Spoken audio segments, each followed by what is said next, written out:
Gary with Gary Sprinkler Repair Service, and today I'm going to show you how to take a sprinkler valve off. Okay, first thing you want to do is determine what is your water source for your sprinkler valves. These are the two valves I'll be removing today.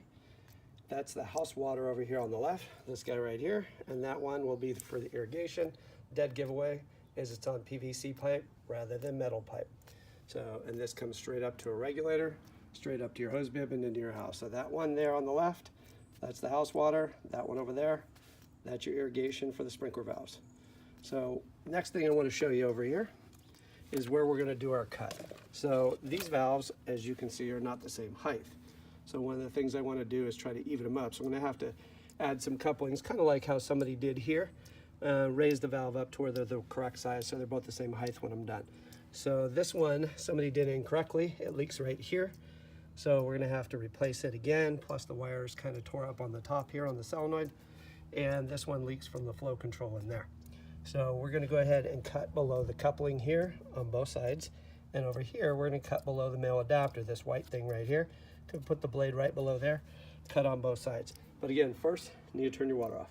For the job, it's going to be a reciprocating battery-operated DeWalt saw. And I'm going to be using a blade that looks kind of like a hacksaw blade. So you can see little tiny teeth. And I use a short blade just so that when I'm cutting one valve off, I don't end up hitting the pipe from the other one. If you use a longer blade, they tend to get in the way. You also want to make sure your wires are out of the way. The other thing you want to do is check and see what your wire colors are. Go ahead and cut them, get them out of the way, disconnect them so that they're ready to go and you don't have to worry about cutting anything. But here's a good example of a wire that's going to be in your way. So you might want to get that out of your way first before you start doing any of the work. When you're cutting, you want to make sure that the table of the saw, so you can see I'm going to put the blade right there underneath the coupling. So you can see it right under the coupling. And then I want to get that table, so see the black table on the saw? You want it all the way up tight against the saw. If you have it back here, that saw is going to sit and shake the crud out of everything, and it's going to end up snapping the pipe off, and then you're going to have a big problem. So you want to make sure this table on the saw, so I'm going to point to it, that table is all the way up tight against that pipe to cut it off. And there you have it, just like that. You've got them all cut off. I even used a level. So if you want to be sure, always take your level, slap your level on the back over here and see if they're nice and level before you proceed. And you can also take the level and go this way from here to here and make sure that they're right. This one does have a pipe that leans a little bit, makes life a little interesting, but if it's leaning when you start, make sure you cut it on that same angle and make sure it's still leaning when you're done. Because if you try to pry this pipe here backwards, you're just going to put stress on it down there at the 90 and it'll break. So, and if it doesn't break now, it'll break in a month or two.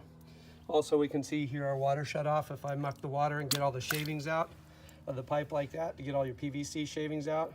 Other thing you can do is put a piece of coupling on here and a small piece of pipe and cover this side up and blow all the shavings out, and then trade sides do the same thing going the other way.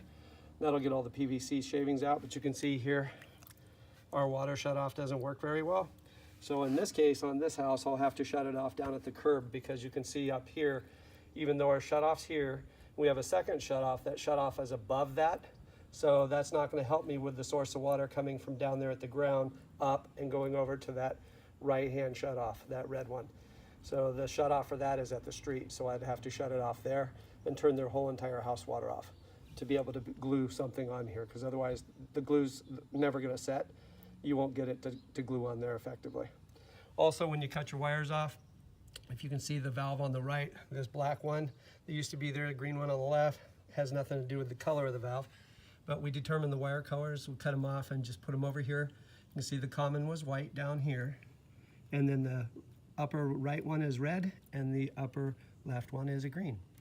And so that way I know when I go put them back together, this valve's going to get a red wire, that valve's going to get a green wire, and they share the white. Well, hopefully you liked our video today. This one was a short one, but they don't always have to be long.